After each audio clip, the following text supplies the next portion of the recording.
The spoon clinked against his plate.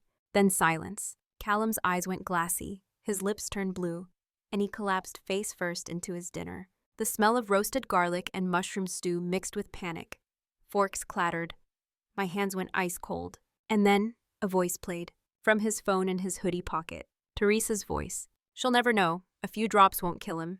Every head turned. Mine was already frozen. If you were there, would you have believed your ears? Where in the world are you listening from right now? Hit that subscribe button if you think some truths deserve to be heard out loud. Most people think small towns mean safety, tradition, familiar faces, family that never lets you fall. But Ashwood Reach doesn't work that way. It's the kind of place where silence carries louder than truth, where every smile hides a story, and every meal comes with something unsaid. I've lived here my whole life, raised my son Callum here after his father left when he was still in diapers.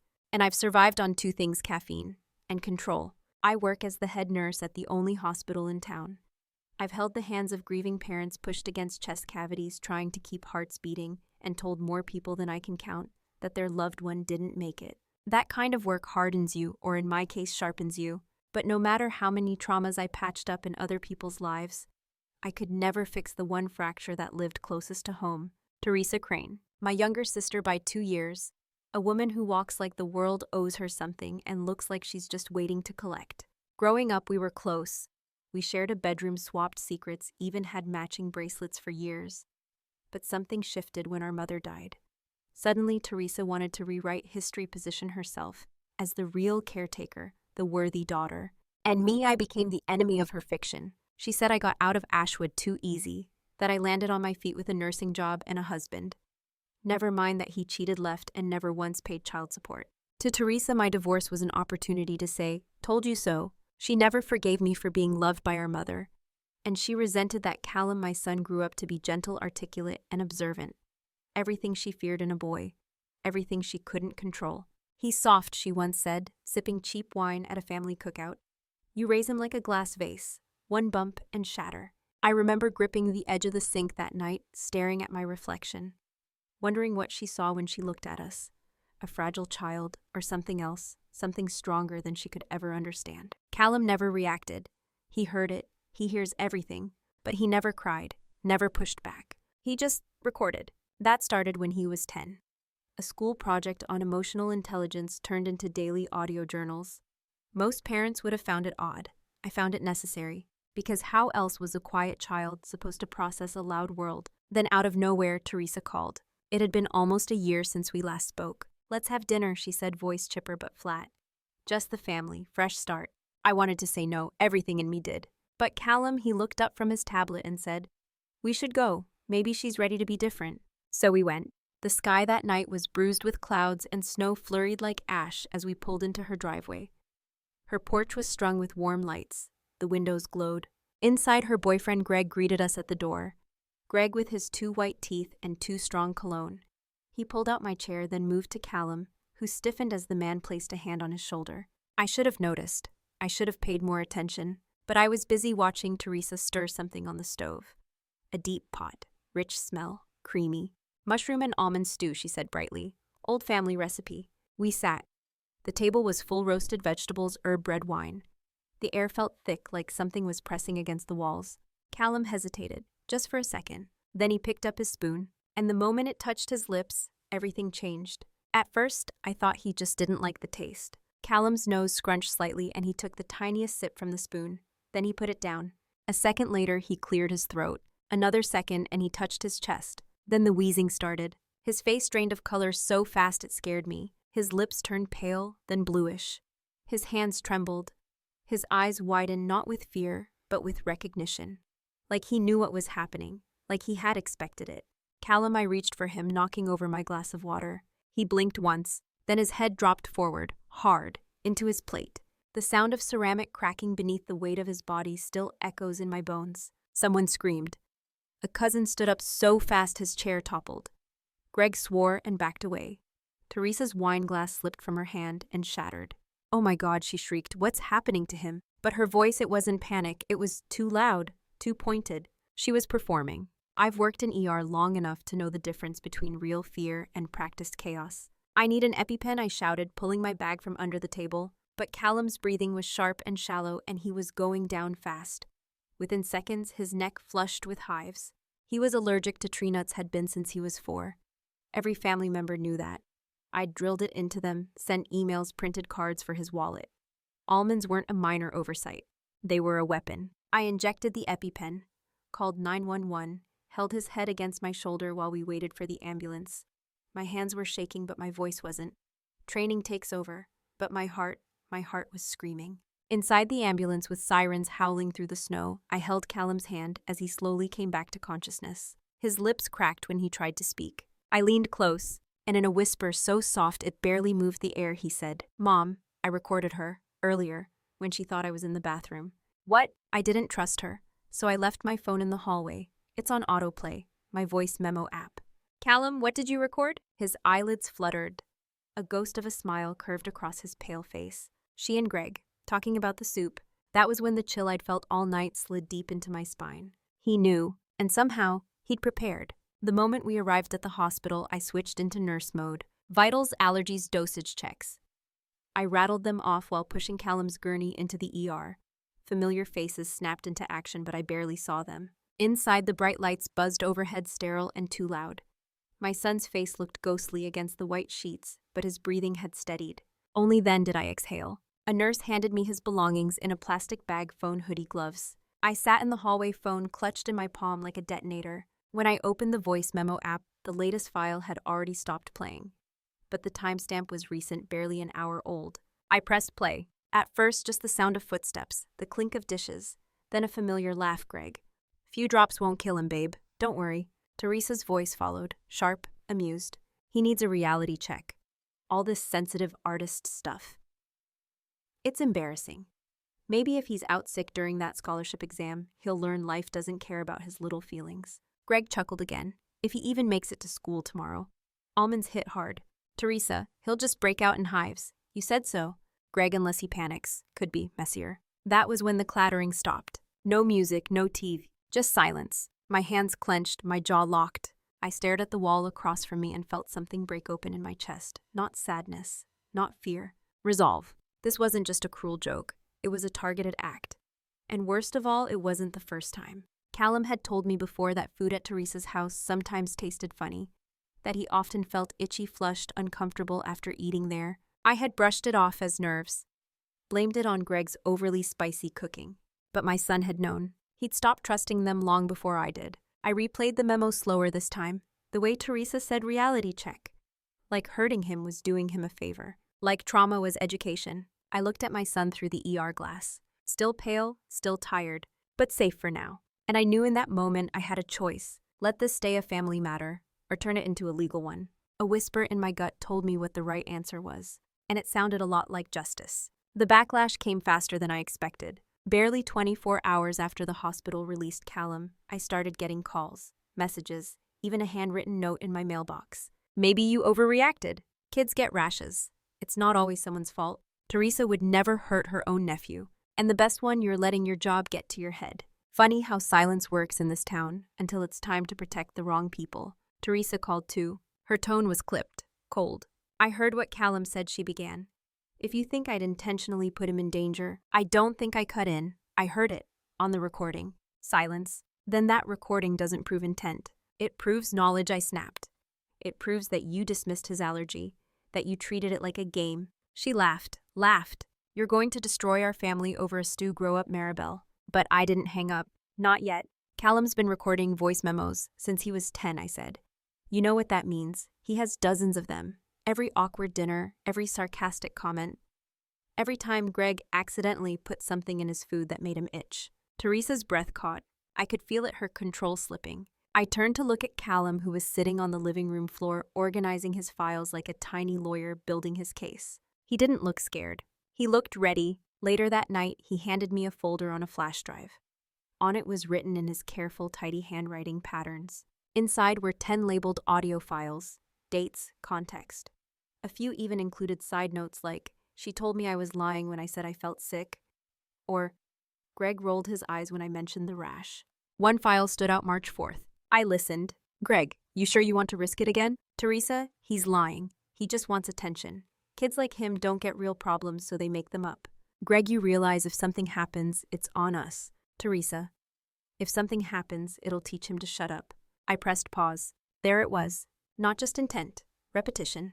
This wasn't an accident. This was a pattern. And I wasn't going to wait for it to become a tragedy. The Ashwood Reach Police Department smelled like dust and coffee, like something old trying to stay relevant. I hadn't been there since my early 20s when I did a first aid training for the volunteer squad.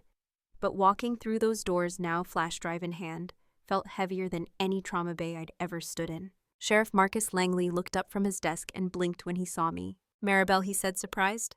What brings you in? I shut the door behind me. This isn't a social call. He gestured for me to sit. I didn't. Instead, I placed the flash drive on his desk like a loaded weapon. He looked at it, then at me. What am I looking at? Audio recordings, I said. From my son, multiple, over the past 2 years. I swallowed hard. They proved that Teresa Crane and her partner knowingly exposed Callum to allergens more than once, including the night he collapsed. He didn't reach for the drive. Instead, he leaned back in his chair, fingers steepled. You sure you want to go down this road? He asked slowly. Teresa's your sister. I'm aware. She's a respected teacher. She's also reckless and cruel. Marcus exhaled through his nose. You know the town will talk. You're putting your family's business on the front page. I leaned forward. My son nearly stopped breathing. That's not business. That's attempted harm. He stared at me a moment longer, then finally picked up the flash drive. Let me run this by the DA, he said, quietly. But if we move forward, there's no taking it back. I'm not here for silence, Marcus. I'm here for truth. That night, I sat with Callum by the fireplace. The snow outside was falling thicker now, turning the yard into a white abyss. He leaned against me. Do you think they'll believe it? He asked. I looked down at him. His voice was steady, older than his years. They don't have to believe, I said softly. They just have to hear it. I kissed the top of his head and held him close, because for once the burden wasn't mine alone. He had carried it, quietly, carefully. But now, it was time for the world to listen. The court summons came on a Wednesday morning. Standard envelope. No ceremony. Just plain words stamped with authority. State of Wyoming versus Teresa Crane. I sat at the kitchen table, the paper trembling slightly between my fingers. Not from fear, but finality. There would be no turning back now. That night, I pulled a cardboard box from the attic. Inside were old photos, me and Teresa as girls, matching bows in our hair, our mother smiling behind us. I studied our younger faces, innocent, unaware. I wasn't angry anymore, just tired. Tired of pretending blood meant safety. Tired of protecting a woman who never once protected my son. Callum found me there, cross-legged on the attic floor, holding a picture from a long-forgotten summer. Are you okay? He asked, his voice soft. I looked at him, his serious eyes so much older than 13. The boy who had recorded whispers, while the rest of us looked away. I'm more than okay, I said. I'm ready. He nodded once, then surprised me by sitting down beside me. You know she'll hate us. I smiled, the kind that's half pain, half peace. She already did. On the day of the hearing, we walked into the courthouse together. I held his hand not because he needed it, but because I did. Teresa was already there. Her expression was tight defensive, her lawyer at her side. But for once, she didn't speak first. The judge did. And when he said play the tape, my pulse slowed instead of quickened. There was no room left for doubt, or loyalty, or guilt. Only truth. And it was time to let it speak. I didn't sleep the night before the hearing. I lay awake, eyes fixed on the ceiling, listening to the soft, even breaths of my son asleep in the room next to mine. There was something sacred about that sound. Fragile, yes, but steady. Alive. I made coffee at 4:12 a.m. Hands trembling not from fear, but from something else. Readiness. A quiet certainty that whatever happened next, I would not look away. Not for blood, not for reputation, not for comfort. That morning, I dressed like a woman going into battle. Simple black blazer, low bun, flat shoes, steady voice. I packed a small folder with every medical record Callum ever had, his official diagnosis, from age 4 to ER visits, the prescription record for epinephrine injectors, and the photos from the hospital after the dinner. But the real weapon, the flash drive. Callum labeled it himself, voices they thought no one heard. The folder inside had 7 audio files neatly categorized with dates, subjects, and timestamps. Some were less than 30 seconds. Some went on for 5 minutes. He'd even included a handwritten document, his own summary and reflections for each file. April 12th, she asked if I was lying again, said maybe I wanted attention. July 4th, Greg made fun of my breathing, said it sounded like a dying mouse. Aunt Teresa laughed. October 19th, they were in the kitchen. talking about adding something to the pasta. I had a headache the next morning. I read every line 3 times before printing them for the prosecutor. They called the first hearing preliminary, just a discussion of intent and admissibility of evidence, but the courtroom felt like a crucible. Teresa sat at the defense table, lips pinched, posture perfect. Her lawyer was young and overly confident, probably convinced this would be dismissed with a warning. The DA presented the audio from the night of the incident, then the 2 prior recordings that indicated knowledge of Callum's condition. The judge listened, head tilted, when the final line played, Teresa saying, "If he's out sick, maybe he'll learn something about the real world." I heard a distinct inhale from someone in the gallery, not gasping, just realization. This wasn't petty sibling drama. This was a child's health weaponized. Greg was called next. He came alone. No lawyer this time, just a public defender with tired eyes and a binder of apologies. He didn't try to fight it. She said his allergy was exaggerated, Greg admitted, that it wasn't life-threatening, that he needed to toughen up. She told you he was allergic. Yeah, multiple times. And you still added almond extract to the stew. I didn't think it'd matter. The prosecutor leaned forward. Even though his mother had told you directly, Greg rubbed his face. Teresa said Maribel was overprotective, that Callum needed to grow up, and you believed her. I wanted to. I didn't want to argue with her. There it was. Cowardice dressed as cooperation. The court recessed that afternoon. Outside snow fell in heavy wet sheets. Callum and I walked to the car without speaking. But inside the silence, something passed between us. Not fear, alignment. The next morning, we met with the DA's office. They wanted to know if we'd be open to a plea deal. If she pleads guilty, the prosecutor said we can avoid trial. 18 months of probation, 150 hours of community service, and a permanent restraining order barring her from contact with Callum. I looked at my son. He didn't flinch, didn't blink. He said softly, "She never apologized." And that was that. We declined the deal. 3 weeks later, the courtroom was full. Not because people cared, but because they wanted something to talk about. Ashwood Reach feeds on scandal the way vines feed on fences, slowly, quietly, completely. Teresa walked in with a new lawyer, older, more serious, less arrogant. She didn't meet my eyes. The trial began. The audio files were introduced not just as recordings, but as chronological evidence of repeated negligence. Each clip was paired with medical documentation, dates aligned, symptoms matched, patterns formed. Even the jurors who entered with blank faces began to shift in their chairs. You could see it, the slow churn of disgust. When Callum took the stand, I wanted to stop time. He sat upright, wore a navy sweater with a collar. His shoes were polished, his voice clear, unwavering. I started recording because no one believed me when I said something felt wrong. Why did you think no one would believe you? Because she was a teacher, because she smiled in public, because I'm quiet. He paused. But I'm not stupid. That made the court reporter pause, then look up. Callum continued, "I know what it means when adults laugh at things that scare you. I know what it means when they brush off your fear. So I kept track." The defense tried to paint him as a precocious manipulator, said he was weaponizing his words, called his recordings an invasion of privacy. The judge interrupted. "Would you say the same if a woman recorded her abuser?" The courtroom fell silent. By the 4th day, it was clear Teresa had no defense. Her lawyer leaned into the family rift narrative, claimed she was misunderstood, that her words were jokes taken out of context. But words leave fingerprints, and my son had captured everyone. Verdict came on the 5th day.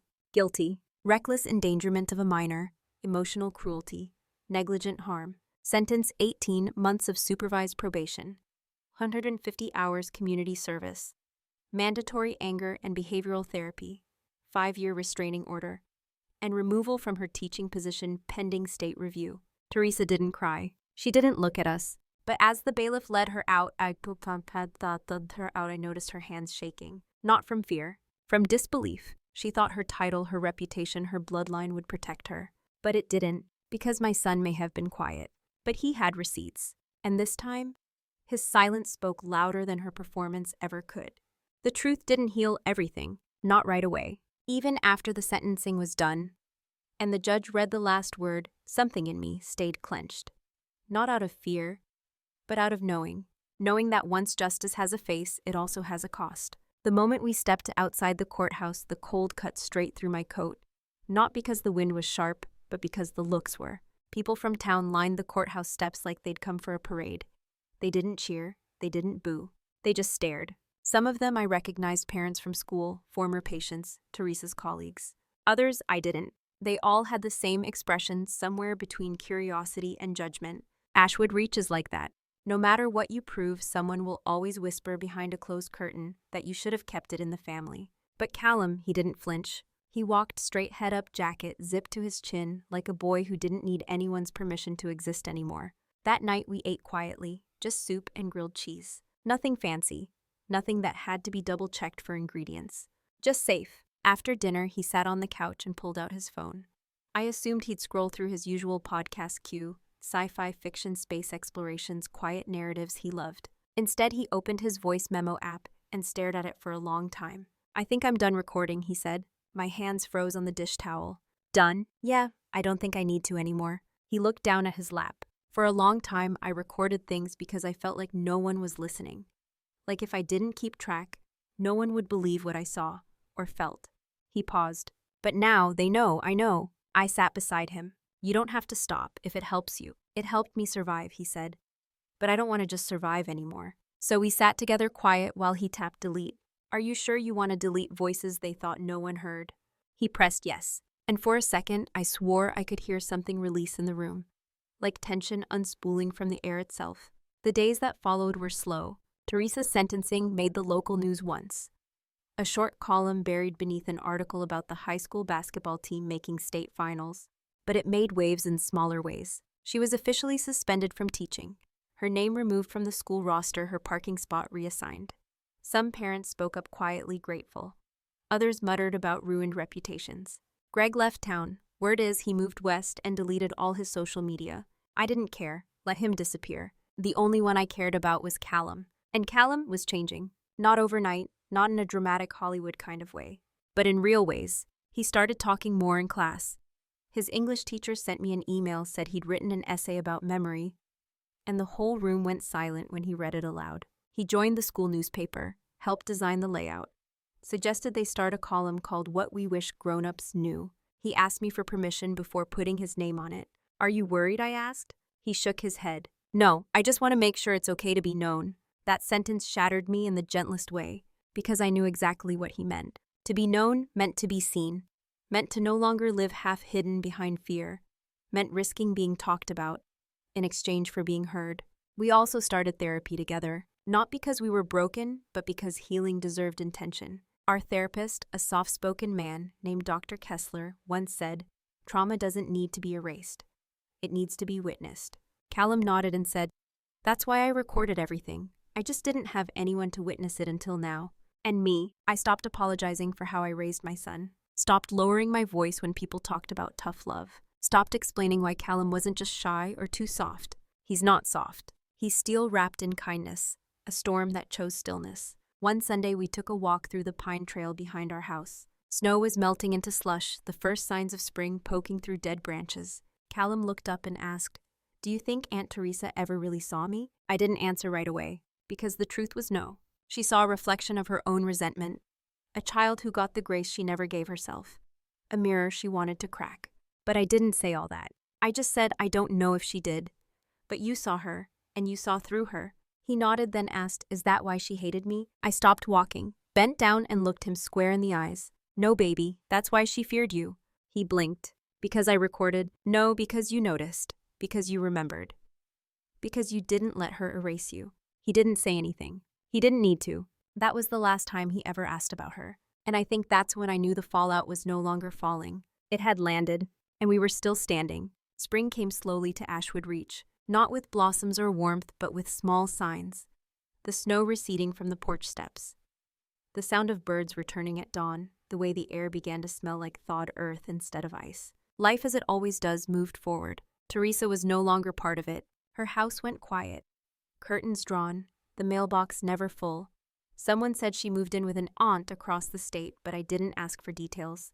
I had nothing left to say to her, because justice doesn't always come with dramatic exits. Sometimes it's quiet, like a boy closing his recording app for the last time. Like a mother letting go of guilt she didn't deserve to carry. Like a home finally feeling safe again. Callum never asked about her after that final walk through the woods. He stopped flinching when someone mentioned allergies. He started cooking with me in the kitchen, measuring spices, stirring soups, even cracking jokes. One night he pulled out a recipe book and said, "Let's try something new." We made butternut squash risotto, burned it the first time, laughed through the second, the third perfect. I watched him take the first bite and smile, then say, "It's weird not being afraid of dinner anymore." I laughed, but deep down I ached, because no child should ever have to say that. Later, after dishes were done and the house had gone quiet, I sat by the fireplace and finally let myself cry. Not for what happened, but for what could have been if he hadn't spoken, if he hadn't prepared, if no one had listened. And for all the mothers who still feel like they have to prove their child's pain is real, I wish I could tell them, you don't have to shout to be heard. You don't have to sacrifice peace for blood. And your child's softness is not a flaw. It's a form of truth. Some nights I still dream of that dinner, the clatter of his fork, the way the room froze. But in the dream I move differently. I see it all before it happens. I catch the spoon, I scream earlier, I stop it. Then I wake up and remind myself we didn't stop it before, but we ended it. Callum once said, "I don't want to just survive." And now neither do I. We don't go back to old traditions anymore. No forced reunions. No dinners with people who smile like predators. No more pretending for the sake of family. Because family isn't blood. Family is the person who sits beside you at 2 a.m. when your lungs are tight. The one who believes you the first time you say, "It doesn't feel right." The one who doesn't ask you to shrink just to keep the peace. And if that means we're a smaller family, so be it, because now we're whole. If someone in your family tried to silence the truth, would you speak or would you stay quiet? What would Reddit say? Drop your vote, share your story, and subscribe for more true confession drama just like this one.